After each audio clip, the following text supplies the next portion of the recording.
دیکھیں حدیثیں یہی کہتی ہیں کہ جو رمضان میں فوت ہوا اس پر سے عذاب ہٹا لیا جاتا ہے، عذاب قبر اسے نہیں ہوگا۔ اب بعض اوقات ایسا ہوتا ہے کہ کوئی بہت زیادہ گنہگار ہیں معروف، وہ رمضان میں فوت ہو جائے تو ہمارے لوگ وہی بات کہ وہ سمجھتے ہیں کہ شاید اس کی کثرت سے گناہ کی وجہ سے، اعلانیہ گناہ کی وجہ سے اللہ تعالیٰ پر یہ ایک ایسا اثر مرتب کر چکا ہے کہ اللہ اس سے ناراض ہو چکا ہے اور اب اس کی بخشش مغفرت ہو نہیں سکتی۔ اب جب اس قسم کی حدیثیں ذکر کی جاتی ہیں جی رمضان میں اگر کوئی فوت ہو جائے عذاب قبر نہیں ہوگا، بولتے ہیں کہ یہ کیا بات ہوئی، ساری زندگی گناہ کر رہا ہے پھر بھی کچھ نہیں ہوگا، تو بھی آپ کون ہوتے ہیں؟ آپ کی جیب سے کوئی پیسے نکال رہا ہے وہ،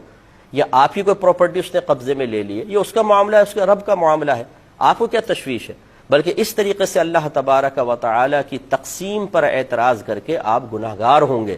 آپ نے نیک عمل کر کے کون سا کمال کر لیا؟ یہ آپ کا کمال نہیں، یہ اللہ تبارک و تعالی کا کرم ہے کہ اس نے آپ کو بے شمار گناہوں سے بچایا ہوا ہے، تو یہ ہمارا کوئی کمال نہیں ہے۔ اس طرح اس شخص نے اگر گناہ کیے ہیں تو اللہ تبارک و تعالی نے اپنے عدل سے اسے نفس و شیطان کے حوالے کر دیا اور لڑنے کا موقع فراہم دیا، وہ شکست کھا گیا، اور آپ کو اللہ نے اپنے فضل سے نفس و شیطان کو مغلوب کر کے عبادات کی توفیق عطا فرمائی۔ دونوں جگہ، ایک جگہ عدل ہے ایک جگہ فضل ہے، لہٰذا ہمارا کوئی کمال نہیں ہے۔ اس لیے کسی شخص کے بارے میں آپ یہ گمان نہیں کر سکتے ہیں کہ یہ ضرور جہنم میں جائے گا، اور اگر کوئی کہے کہ نہیں حدیث کے مطابق اس کی بخشش ہو جائے گی تو آپ اعتراض کرنا شروع کر دیں کہ کیوں بخشش ہو جائے گی؟ آپ کون ہوتے ہیں کیوں کہنے والے؟ آپ اگر یہ کہنا چاہتے ہیں کہ معاذ اللہ ثم معاذ اللہ، پھر تو یہ ناانصافی ہوگی کہ میں نیک عمل کر رہا ہوں، وہ گناہ کر رہا ہوں، وہ بھی بخشا جائے میں بھی بخشا جاؤں، یہ تو اللہ تعالیٰ کی ناانصافی ہے۔ آپ کون ہوتے ہیں حکم لگانے والے اللہ تبارک و تعالیٰ پر؟ اس لیے وہ کتنا ہی گناہ گار اور پاپی ہو، ساری زندگی شرابیں پیتا رہے، ساری زندگی زنا کرتا رہے، اللہ تعالیٰ اس کے بندے کا معاملہ ہے۔ ہو سکتا ہے وہ شخص ایسی توبہ، موت سے پہلے ایسی توبہ کر چکا ہو کہ اللہ تعالیٰ اس کی سارے گناہ بخش دے،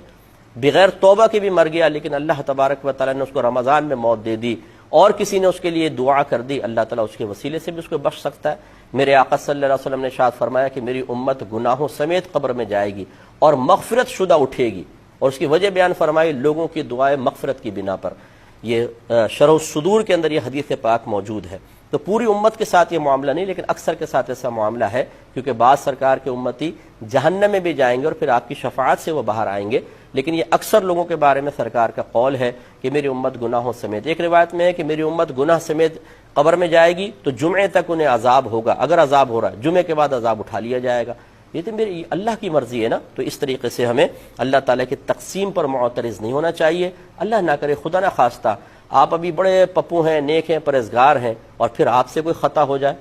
تو اب آپ اپنے بارے میں کیا کہیں گے کہ ضرور آپ کی گرفت ہونی چاہیے، ضرور آپ کو رسوا ہونا چاہیے، ضرور بری موت آنی چاہیے، ضرور عذاب قبر ہونا چاہیے، ضرور میدان معشر میں آپ کو ذلیل کیا جانا چاہیے؟ نہیں، اپنے بارے میں کیا گمان کریں گے؟ اللہ تعالیٰ بخش دے تو اس کی مہربانی ہے، تو بس یہ دوسرے کے بارے میں رکھیں، وہ ہمارا مسلمان بھائی ہے یا بہن ہے، اگر ساری زندگی گناہ بھی کرتے رہے اس نے ہمارا تو کچھ نہیں بگاڑا، نہ اللہ کا اس نے بگاڑا ہے، ہاں اپنا بگاڑا ہے، اب اللہ کی مرضی ہے چاہے تو بخش دے۔ اس طرح کسی کو مایوس کرنے کی حاجت نہیں ہوتی ہے، نہ اس طرح کی سوچ بنا